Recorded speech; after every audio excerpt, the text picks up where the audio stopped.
Kia ora, I'm Vic Francis, and welcome to this episode of the Four Pastors podcast.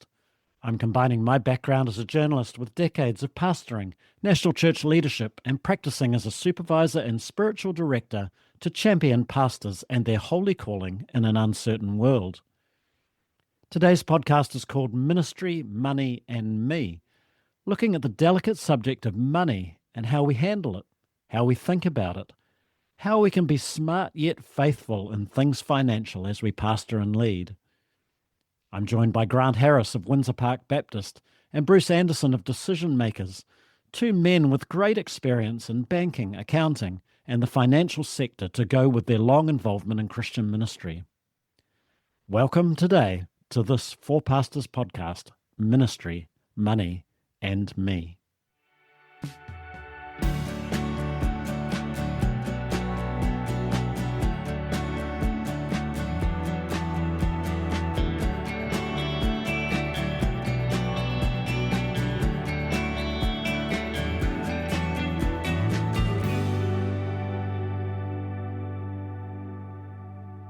Bruce Anderson of DecisionMakers and Grant Harris from Windsor Park Baptist, welcome to the Ministry, Money and Me episode of the Four Pastors podcast.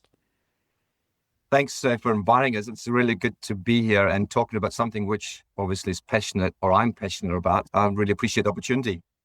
Yeah, thanks, Vic. Great to be here. Long-time listener, first-time talker. I love that. Love that, Grant.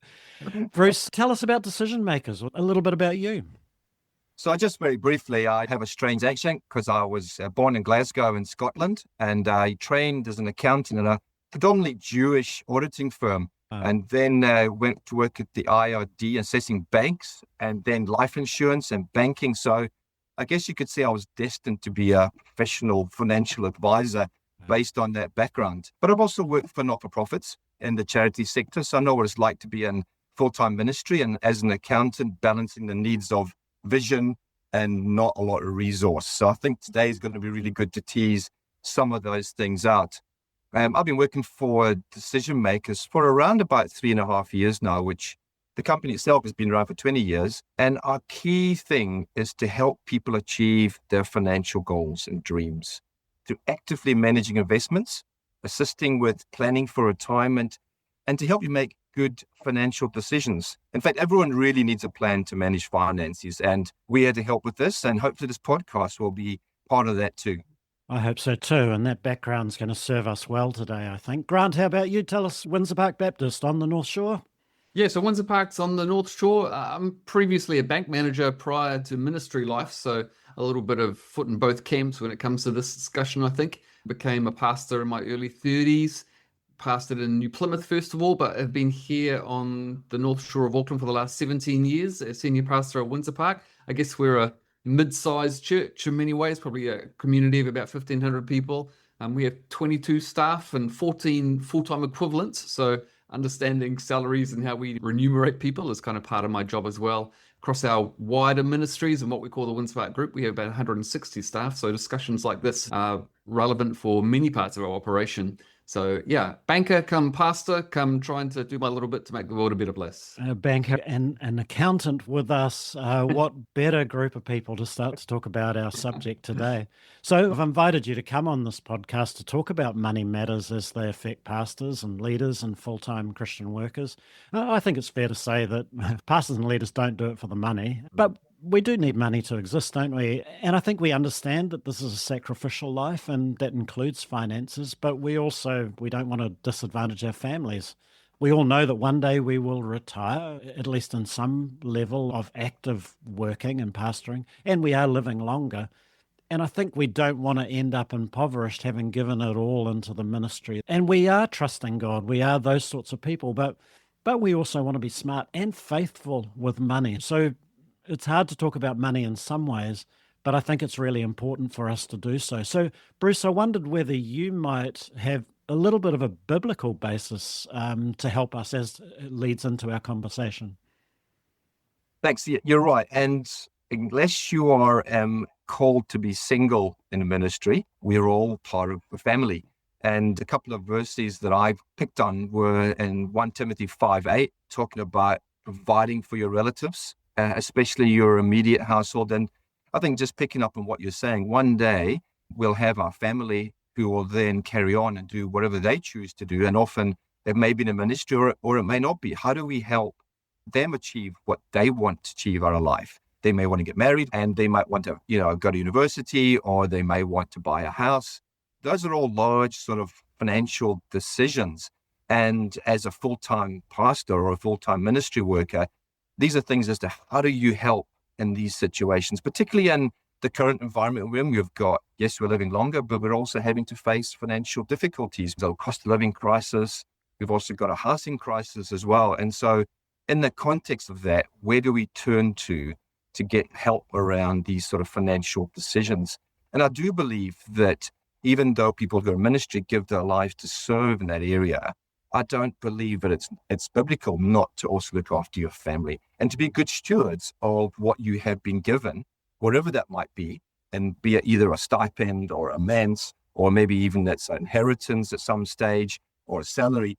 How do you make that work effectively, and how do you stretch God's provision into those questions around how do I leave a lasting legacy? And one of the things we talk about for confession, I also attend Windsor Baptist to talk about leaving a legacy of to the next generation. And that's part of the ethos or the vision of Windsor Baptist Church. But I think it's also part of the vision of a family, and you are part of a family, and how do you provide for that? Yeah, it is a scriptural truth, isn't it, Grant? And there's a lot of scriptures relating to the whole financial thing. Yeah, there is heaps. I guess I come from a bit of a different perspective in some areas, because calling is an interesting thing for us to talk about, and we often talk about ministry being a sacrificial career. But I come from a home where my dad was a teacher, my daughter was a teacher, lots of teachers, and I often feel teachers also are sacrificial. There are many careers out there that people get into because they're not primarily interested in the financial rewards. I think we need to balance that out in saying, as pastors, I just have a wide view of what calling can be. So many people do go into careers and things in life not for the money. So you need to consider that when we pick careers, for sure, where we feel called by God to do those things. I guess the scripture for me that always kind of plays out is James 1:5. If any of you lacks wisdom, you should ask God, who gives generously. So it's kind of a generous thing coming from God around wisdom. And I think wisdom is all part of what Bruce has been talking about, the provision for our families, extended families. There is lots of wisdom that we need to gain in that space. And the wisdom comes into calling as well. It comes into acknowledging that sometimes there are many sacrifices in life that we have to live out.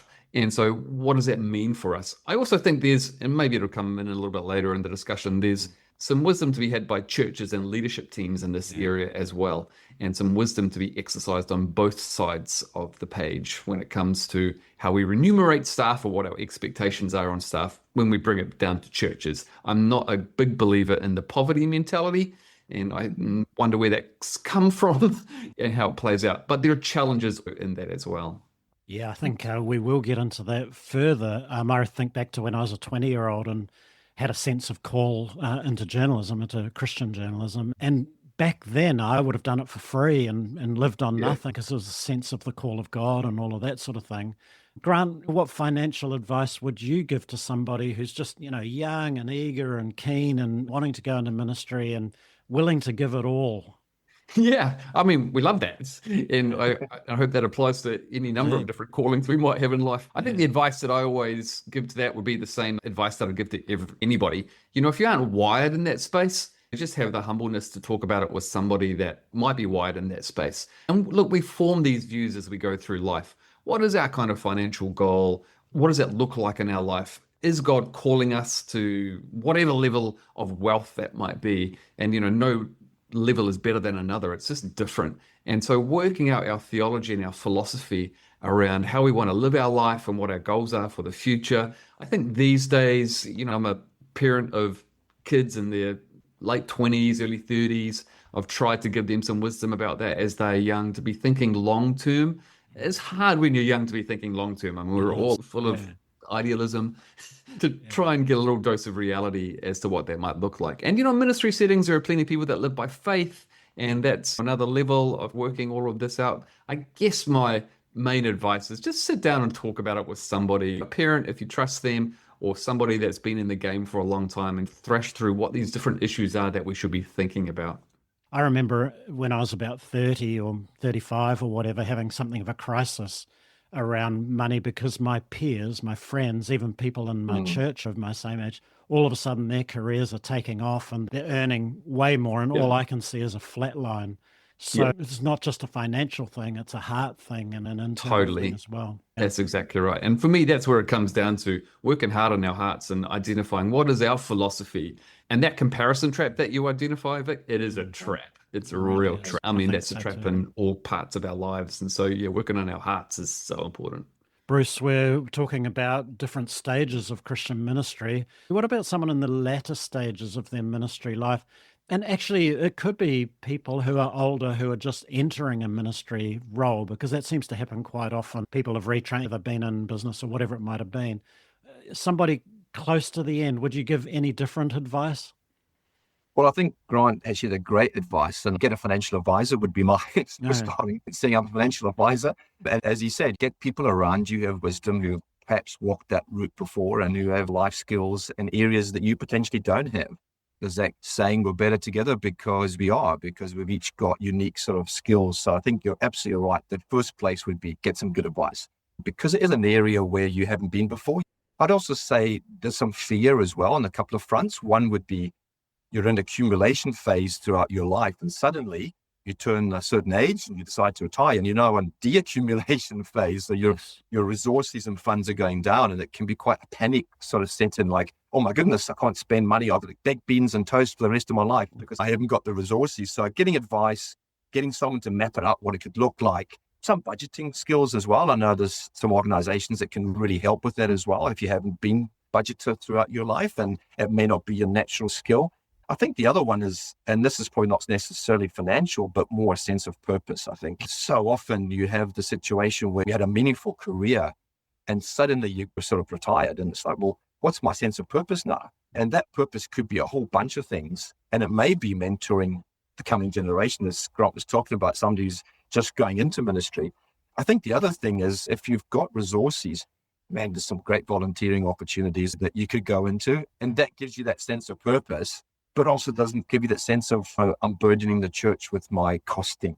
And a bit like Paul, and is saying, hey, I want to come and be there with you, but I don't want to be a burden to you. Is a wonderful opportunity if you're close to that retirement phase. And I think the thing is, don't be afraid to talk about it. There's nothing wrong with being retired. It's great to be retired, and it gives you a whole bunch of new opportunities. So yeah, getting advice, don't be afraid, talk about it. When you say advice, are you talking about a financial advisor, which clearly you are, or is it, I don't know, somebody who's wired, experienced, wise? How professional does it need to be? As a professional, I would say it's really good to be professional. It's a bit like, don't go onto Google and self-diagnose, because you'll end up having every illness you can think of under the sun. But that's not necessarily your sole piece of advice. I think having a number of people around you that are skilled in the area of finance is a good thing. Elders, deacons, pastors really need that professional advice, as well as people who just have wisdom. And I think there is that aspect around God will give you the wisdom that you need, or the people who have the wisdom that you need to achieve either your goals or the vision that your organization needs to have. But because I get to see hundreds of people, I can sort of assimilate that into a nice package as against one individual sees one person. Yeah. Vic, can I add a comment on the pastor side of it? I felt, as I've gone through my ministry career, obviously we have to preach about money, and money is a big topic within scripture, and at various times we're called upon to speak about those different things. I have found that I've had to grow into an understanding of my theology and philosophy of giving, generosity, tithing, which I say is a heresy, but that's another story. What does it mean for us to be able to preach what the scriptures say? What do we think about prosperity doctrine? What do we think around all of those different aspects, so that when we are preaching about it, I just have a philosophy that I can't preach anything unless I've lived it myself. And so actually working out my theology of money and what it means in my own life has been part of my journey as a preacher and as a spiritual leader within my congregation. So from a pastoral side, it's like, it's not just practical in what I'm doing in my private life, it's what does that mean in my public life as well?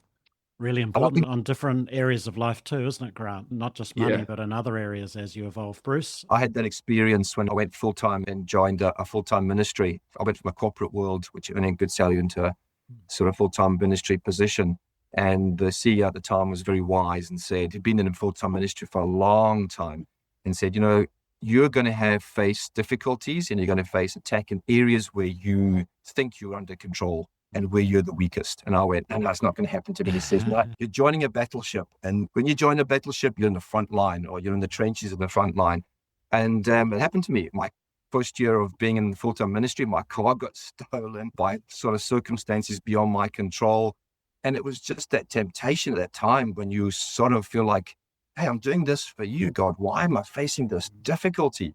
And an area where I, as a financial person, and I thought I had under control, I didn't need help because I knew what I was doing. Once you've experienced it, you realize how real the warfare is around your life and how much you have to deal with things before you can actually say, this is what I would advise you do. And so, yes, having the scars to prove it is certainly important. Okay. Bruce has highlighted one here. What are some of the financial mistakes that we make as pastors, either personally or maybe even within our church communities? I think, again, it comes down to philosophy and theology. We might have a poverty mentality as to what that looks like. And I think whatever mentality that we have to work out our basis for that. So why has that become predominant for us, if that's what it is? Where has that entered the church? Because it's not in all aspects of the church by far. And so the mistakes, I think, are really just not thinking and working through this as a big issue.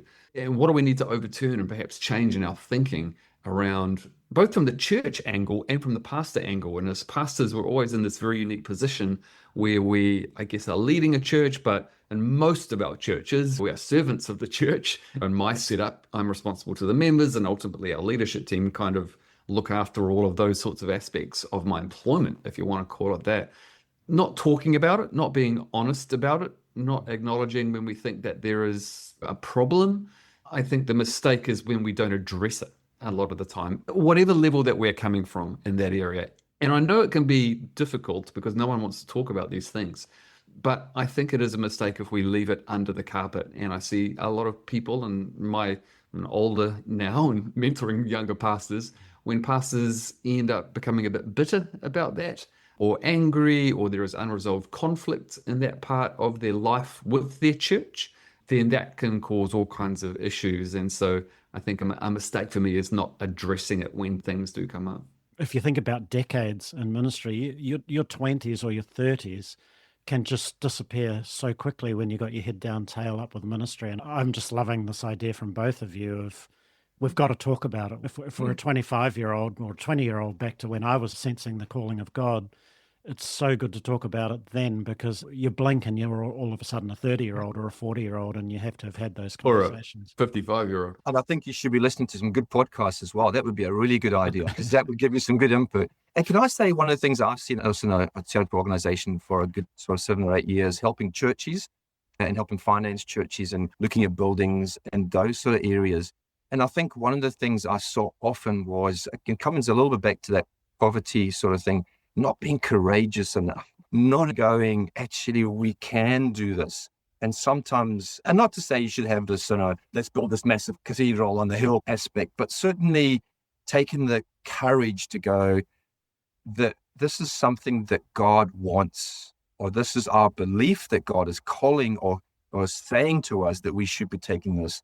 Let's have the courage to follow that. And that's a challenge. And I think sometimes a mistake as well, that we don't then obey or listen to that calling or have the conviction enough to say, let's just do this. The one organization I worked in, every year we'd have a budget and it would be a huge number. And you go, my goodness, it's so big. What's the temptation? Let's cut it back. Let's make it smaller.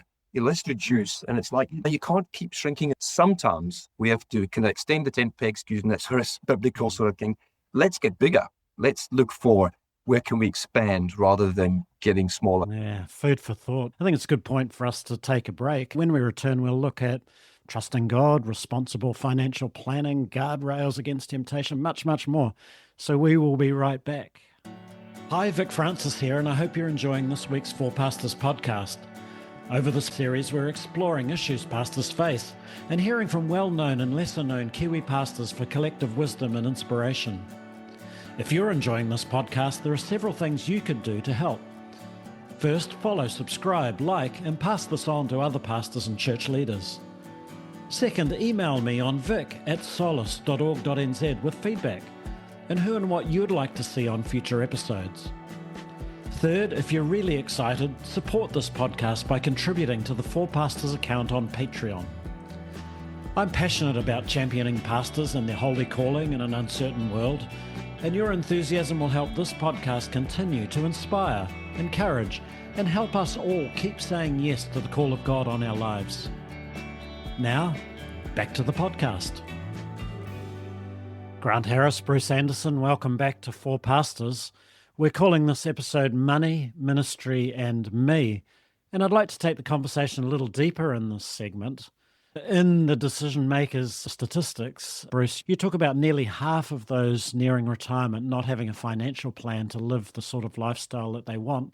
I'm wondering about the whole thing of trusting in God's provision and responsible financial planning. Are they at odds or can we do both? I think we can definitely do both. I guess I'll look at the financial plan as the important part of how am I trusting in God for my future retirement and finances. And similarly, we're allowed to use GPS to tell us where we're going from Auckland to Wellington.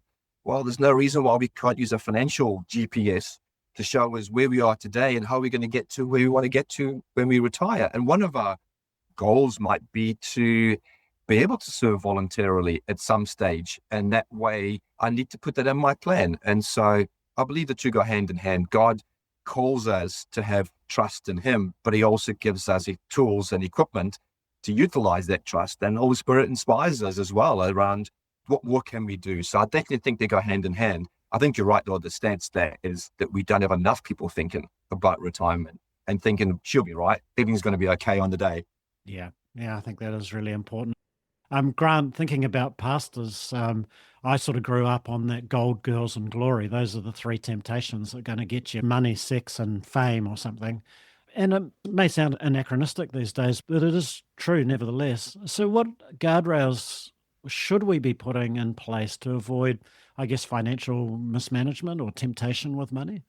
Yeah, well, I think there's two answers to that question. And the first one, and probably the most significant one, is our own hearts, the personal work.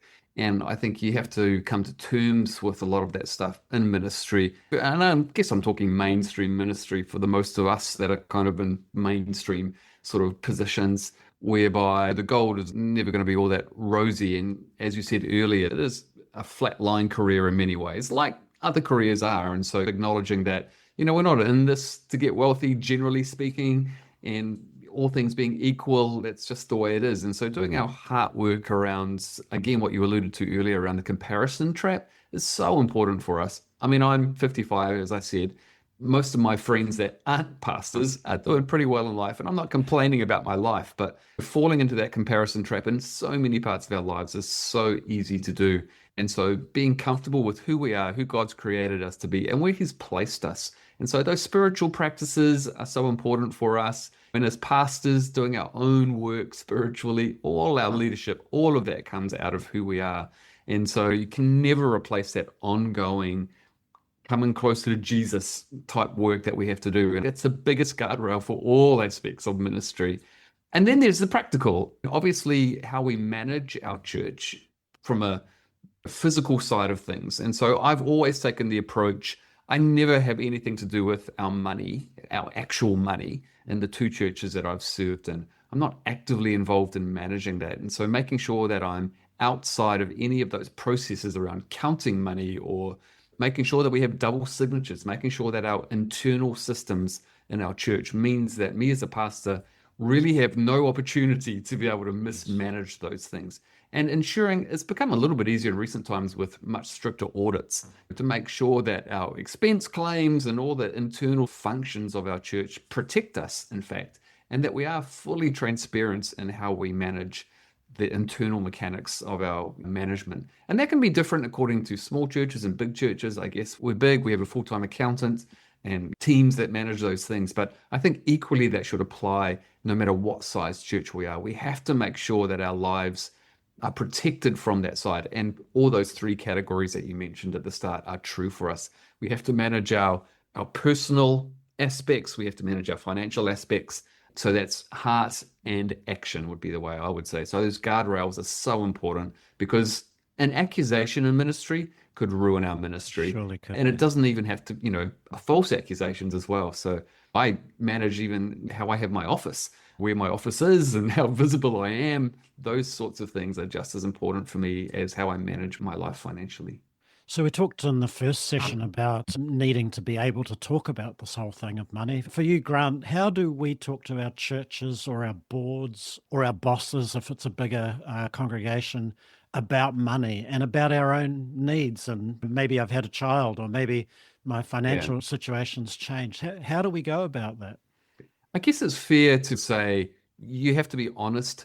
It can obviously be challenging, and it is challenging for a lot of people. But the honesty around, I guess, fair pay, having people that are on your side in that area. And again, that can be sometimes difficult to find, but having advocates for you, and sometimes you might need someone to advocate from the outside for you and with you. I don't want to speak to church boards because I'm a pastor, I'm on that other side, but there is a huge responsibility for people in churches to also do their hard work about what their expectations are on pastors, both from a workload level, but also from the tangible level. I'm fortunate to be in a church that for longer than I've been here, worked through this. In 2001, they did a big project around that to make sure that it is fair for our teams and for our staff. Tell us about that. Yeah, sort so of your philosophy, if you like. So back in 2001, our church realized that we are on the North Shore of Auckland. We are in an expensive part to live. And so the leadership team at the time, outside of the pastoral staff, actually determined we want to make sure that we pay our staff fairly. So they did a big project. So the scales that they put in place at that point are still what we use today, some 25 years later.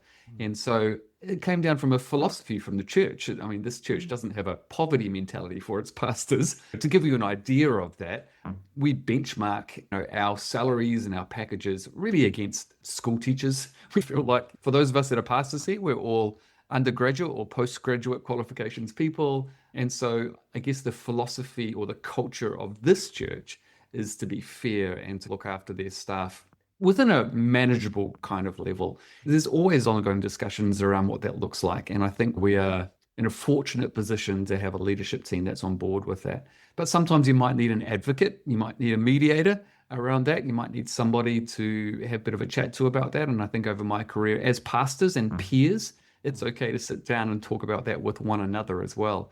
But I think boards can be much better equipped for these discussions than probably what they often are. I think one of the things that boards sometimes struggle with is, what is my role in this organization, being on the board? And is it my job to say no to everything, or is it my job to say yes to everything? And so having that tension between, say, the senior pastor or between the leadership team and the board is quite a tricky one to navigate. And particularly boards are normally volunteers as well. So they're going, well, hey, I'm volunteering my time for free, so maybe the pastor should volunteer his time for free, or vice versa. So that's not the right way of thinking at all. So I think you're right, Grant. It's about having the right understanding of what is my role in this kind of organization, or my responsibility in taking this role. And I think one of the things that you do very well, Grant, and I think our organization or church does really well, is that education to people coming on as an elder or a deacon or onto the board. This is what you need to be thinking about, and this is how you can help and enable to achieve what we want to achieve. So I think rather than being a blocker, it's more about an enabler. But it's also accountability too, and governance. So those are big words to throw in there.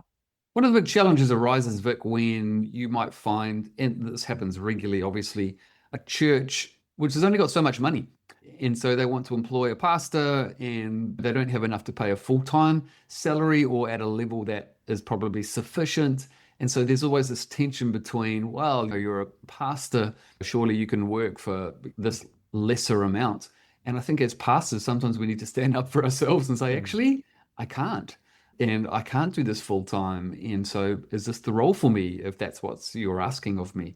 Increasingly these days, there's bivocational pastors, and that's a challenge as well because most bivocational pastors I know might be employed at 0.6 in their church and 0.4 somewhere else, which means the church expects them to do full time but only be paid for 0.6. So there's all those kind of legitimate challenges that come up. And so honesty in discussions can sometimes be tense, but I think we shouldn't avoid them. Bruce, pastors sometimes get into financial trouble, hopefully not because of a dishonesty thing, but just life things happen, health or maybe unemployment of their spouse or whatever it is. I guess it's general advice, but what do we do when all of a sudden we are in trouble? Where do we go? What do we do? And you're right. Look, it happens to not just pastors. And you heard my little story earlier about my car being stolen while I was full-time ministry. That was pretty challenging times. And so what did I do? I definitely would look for help. Put your hand up and ask for help. There's nothing wrong with being in trouble because it happens to everyone at some stage.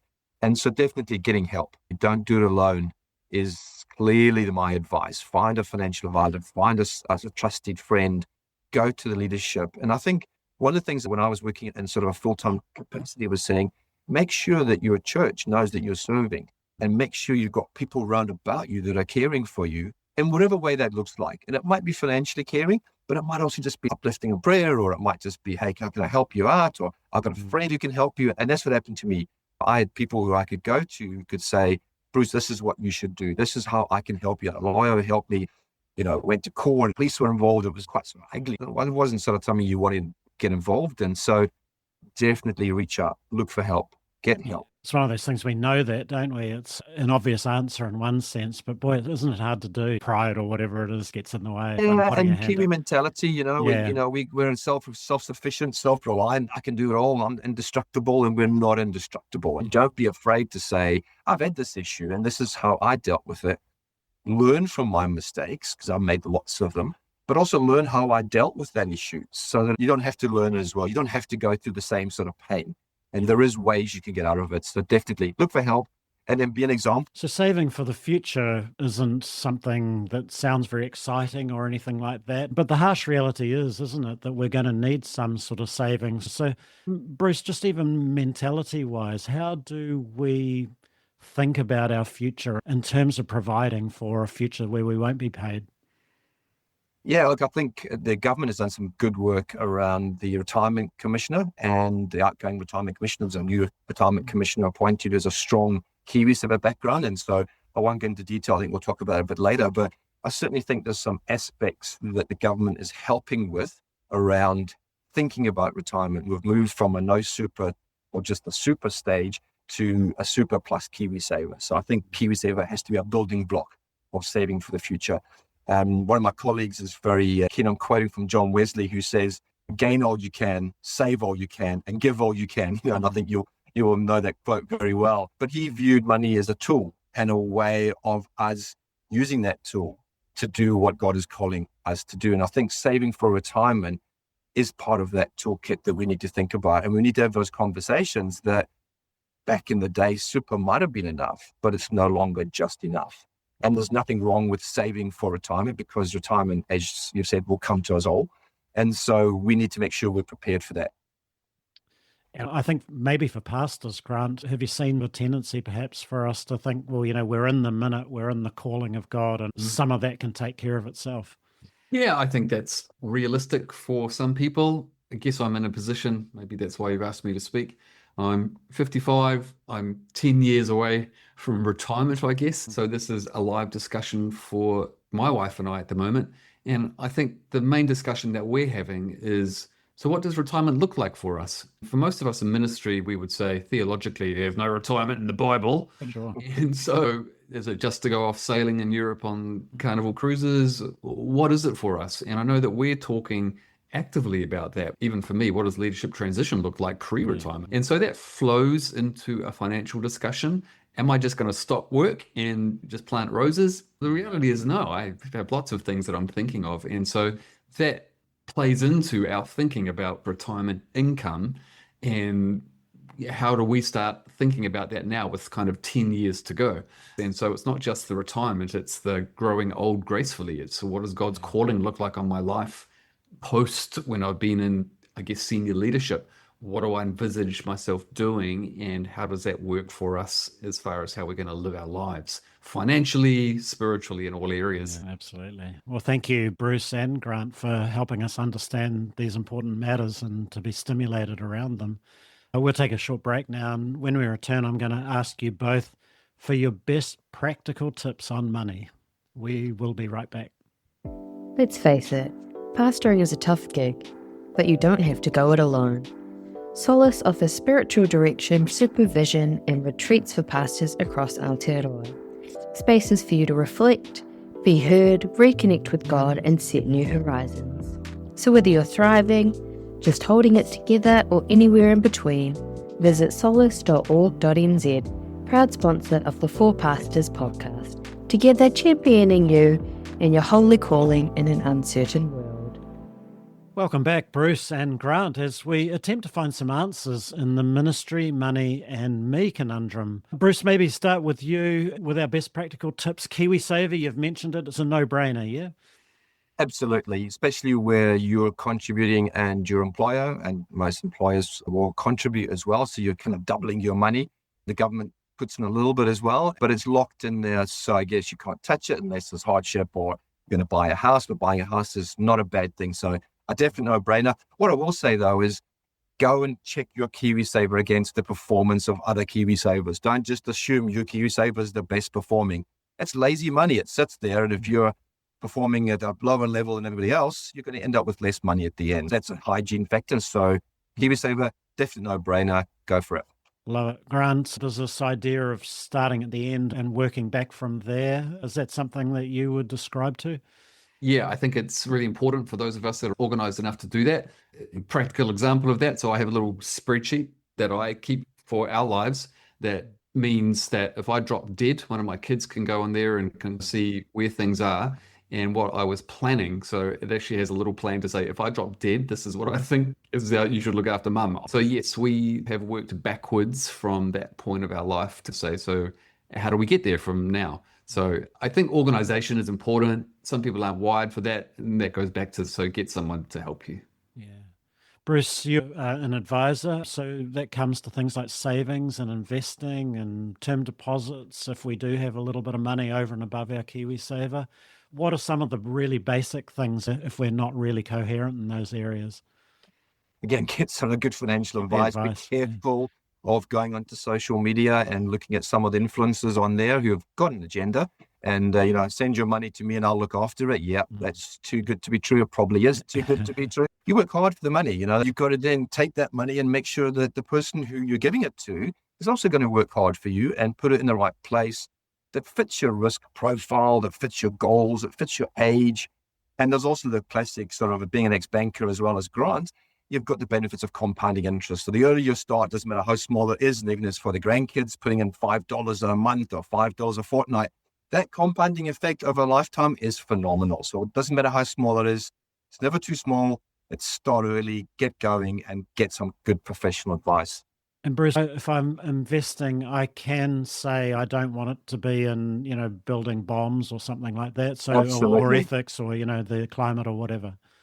Absolutely. And we talk about the ESG, so there's an environmental, social, and governance aspect of investing. And nearly every fund now complies with certain sort of codes around where that funds or those monies go. And yeah, definitely ask your financial advisor. I want to be ethically invested. And ethic could be a whole bunch of different factors. But it is important, again, to consider that and make sure that it fits your values and that you're contributing towards the growth of organizations that you are happy to contribute towards. So definitely that can be screened. There's a couple of sites that you can go to. There's one that I think is pretty useful called Mindful Money. If you want to throw your KiwiSaver into, it's a really good site to have a look at. And it just shows you a little bit of an idea where your KiwiSaver fund might be ethically and what they're investing in. It would be fair to say that for a bunch of pastors that might be listening to this, and there would be a number who are part of denominations that have superannuation schemes. So as a Baptist pastor, we have a Baptist ministers superannuation scheme that's actually for Baptists and those of the Equippers Church as well. Mm-hmm. And so, being aware of, if we're in denominations like that, what their schemes are, and getting into that early when we start a ministry as well would be good advice. So just being aware of what is available, I guess, within our churches or within the Christian landscape. Yeah, that's really helpful. And denominations do take some responsibility around that, which is great. What about a financial warrant of fitness? Super like it. I like the warrant of fitness. I always say we should do that with our marriages as well. Right. But financially, I think it's good just to sit down. Bruce alluded to some of the things. Personally speaking, I mean, every year when my insurances come due, I check to make sure that I'm getting the best deal and the right coverage. And so for me, I guess it's my banker heart, but I'm forever doing a bit of a warrant of fitness, just making sure that I'm on track in all parts of this life of mine so that I'm spending the money that I have the most wisely that I can, and that I'm getting the value for that, and that I guess the goals that we have. And look, we will all have different goals for retirement, and different contexts play into that as well. Some people will end up with inheritances that are bigger than others. And so we need to think about, I guess, what is in the future and how that plays out. So yes, I think regular checks are super useful in all parts of our lives, spiritually and tangibly.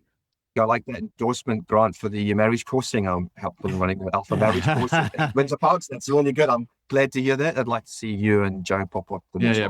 Bruce is a warrant of fitness inspector for marriages. Right. So we're going to change the title of this podcast to Ministry Marriage Money. Yeah, there you go. That's a great Baptist 4-point sermon. Alliteration is going so well. Make a Baptist out of you yet? Hey, Bruce, I'll move on.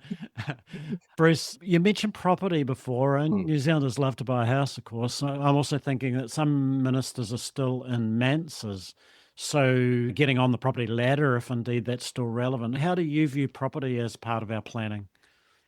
So you're right. There's an age and stage around property, and so it can be great, but it can also be a trap. And so we've got to be really careful about making sure that we get properties appropriate to our circumstance and stage of life.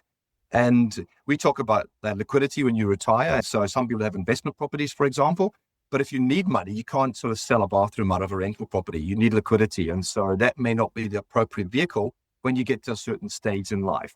You're right, there's been a love affair with a property over many years, and it has delivered well as an asset class, but there's so many other opportunities for asset classes that you can invest in that can deliver both returns and that liquidity that you might need when you need it most. And that's often when you retire, or as we talked about earlier, those sort of unfortunate life events come along and we need resources or need funds quickly.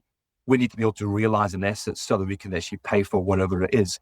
But don't get me wrong, property is an important aspect around retirement and planning and life skills. Just don't let it be a weight around your shoulders or a burden that you can't afford to pay for. Because that can often be the case of a massive mortgage. I think the other one, and just coming back to that sort of faith aspect, is something that I've seen in many years working with churches and organizations. It's really important to look after the pastor who's perhaps serving the community, but if they've got a manse, they may not live in that community, but want to retire in that community. So having a plan for how that might look, because, if you've spent 40 years living in a certain part of the North Shore, for example, you might want to retire in that part of the North Shore, but because you've lived in a manse, you haven't got a property. So how do you plan for that? I want to put in a little ad, Vic, if I can. Yeah. Christian Savings, which is an organization that Bruce used to work for, have recently introduced a product for home ownership for ministry workers. And so they have been wrestling with ministers and pastors and church staff for a number of years about this very aspect, and how do people in ministry get into housing for their futures. And so just in the last 2 years, I think they've brought out a product which offers a pathway towards that, under certain conditions, of course. But I think that's a positive development, that at least they are giving it a shot to help out church workers, as they call them, in that context. That's a wonderful thing, isn't it? And could be a lifeline for many. I'm thinking as a spin-off of our housing conversation, Grant, minimizing debt presumably is a really big factor. If you can arrive at retirement having paid off your house or whatever, not being laden with debt. That's the dream. I think, again, debt comes down to personal philosophy around money. Debt in itself is not a bad thing, in my opinion. But yes, if it's part of your plan, I think that's the forward-thinking nature of it. You might have a small mortgage when you go into retirement, but if that's manageable according to the way that you plan on living, then that's okay. But I think we all have to acknowledge that when we retire, our income will drop. So what will it drop to? And then how will we cope with those things? And I think for ministers and pastors, Bruce is right around that forward planning. We want to live practically again. Joe and I, we love our community. So all things being equal or whatever, we would love to retire around here. But it's an expensive part to live in. So we need to be thinking about that, and we already are. Bruce, are there any other obvious or really important things that we should be talking about? I think we've covered really the key aspects around planning for that retirement. And it is a practical step to take. I mean, it sounds a huge topic, but it's actually not that bad. Like any large goal planning or goal setting, just start. Get started. Don't wait. Just don't hang around. The sooner you start, the sooner you get a plan together, the sooner you know where you're at in that plan. You can measure it. And so it isn't as big an issue as potentially it may seem if you just chunk it down into small, manageable little goals and track according to that and see is it feasible to get to where you are from where you are now? Or do I need to lower my expectation? I think the other one is you're right, Grant. You mentioned it too, that thing about comparison. Just don't fall into that comparison trap. There's going to be people who are going to have a lot more wealthy. There's going to be people who I can guarantee you that's significantly worse than what you are. And also acknowledging that things can change. I mean, a plan, yes, but let's be honest. My plan this year with Iran, my plan is changed somewhat because the returns that I was expecting on my Baptist minister's superannuation scheme have been affected. And so there's a part of me that's like, oh man, that sucks this year. But that's riding the long term. Right, the long term, Grant. Never look at the short term. So yes, it's that long-term thing. And the long term may only be 5 years or 10 years or 15 years, or it could be 30 or 40, depending on your age, but still really important. But the thing that I'm taking out of it, and the thing maybe that we could finish this particular segment on, is start now, don't hide, make sure you're having those great conversations and doing those really simple things and doing them well. Thank you both for your contribution in that area. I think it's been an amazing conversation and really helpful and thought-provoking. This is the For Pastors podcast, and it aims to champion pastors and their holy calling in an uncertain world. And one of the things I ask all of the guests on our podcast is, what gives you hope? So Grant, maybe throw to you first. What gives you hope? What gives me hope through all of what we talk about and everything else that we don't talk about is that God is sovereign at the end of the day. And I think we have to still trust in that, whether financial things work out or whether they don't. And God is sovereign and he comes through for us. And so I think there's enough evidence of God at work in all of our lives to be able to say, he is still on the throne. He is still worthy of our worship. He is still worthy of following. He is still worthy of serving in whatever way that he calls us to. So I guess, look, we've had some tragedies in our own church this year, and you have to work through those for sure. But he is still the King. He is still the focus of our hearts and our lives and our attention. And the thing that gives me hope is that people are still looking towards him. And we might talk about this quiet revival or whatever it is, but there's enough stuff going on around us to be able to say, he's still good. Yeah. Bruce, how about you? What gives you hope? I think it's that certainty in an uncertain world, that there's one thing I can hold on to, it's our faith. God is constant and steadfast. And you're right, we go through turbulent times, both personally and macroeconomically and socially and whatever it might be in our lives. And God is the one constant that we can hold on to. He won't let you down, and he will be with you through that time. And so I think that's what gives me hope. And I think there's also joy in the journey. You know, life is a journey, and I enjoy the journey of enjoying the journey. And God gives you that joy in the journey. And sometimes that's what I reflect back on, not so much the experience, but the joy in that journey. Thank you. I also ask our guests to pray for our pastors. I figure pastors pray for a whole lot of other people and maybe don't feel like they're prayed for themselves all that much. So Bruce, would you be happy to do that? And maybe Grant, you can pick it up from there. Father, we just thank you for the opportunity to get together and talk on a podcast, an amazing vehicle to reach out to people. And I just pray for any pastors who may be listening right now, who may be feeling either discouraged or in a financial difficulty or feeling stressed or pressured. I pray that you will give them relief, that you will give them joy, that you will also give them certainty and assurance and encouragement. Right at this moment, as they listen to these words, God, you are good, and we trust in you and you alone. We don't know sometimes the answers, but you do. And so I just pray again for those spiritual leaders in our community. We are grateful for their calling, your call in their life. We're grateful for their obedience and their servant hearts. And we want to pray a special blessing on them and a blessing on their family. their extended families, and a blessing on the ministries that they are so faithfully serving. Thank you, Jesus. And Father, I am grateful that I'm not praying for pastors. I'm praying for my peers, my friends, my sisters and brothers who serve in such a diverse range of churches in my area and throughout our nation. Father, thank you for the collegiality that we can have with one another. And I just want to pray for continued and ongoing unity amongst us as churches, different sizes, different shapes, different styles. But Father, ultimately, we're here to seek your kingdom on earth as it is in heaven. And so guide us as we lead and as we serve and as we manage our families and manage all the practical sides of what it is to live our lives. God, give us wisdom in that space, I pray. Help us to navigate the complexities of what we have talked about today and the other complexities of what it is to be parents or grandparents as leaders in churches, with all of those fun things that get in the way of that. So help us to listen to your voice, to allow the quiet, still voice of the Spirit to lead and guide us. And as Bruce said earlier, that we would have joy in where you have called us to serve your purposes in our nation. And so, Father, might we be attuned to your Spirit and feel your embrace and your love in Jesus' name. Amen. Thank you, Bruce and Grant.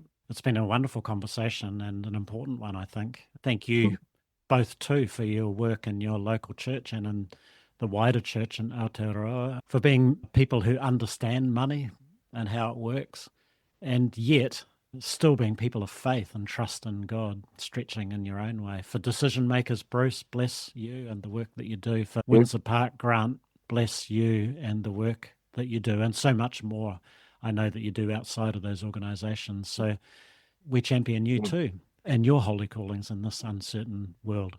God bless you. Thank you. Thank you.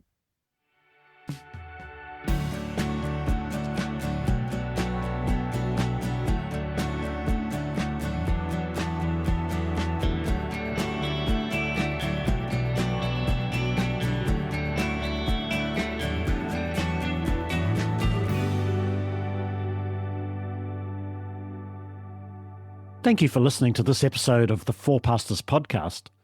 You can find more about us in the podcast notes, along with some links if you would like to explore the money conversation a little more.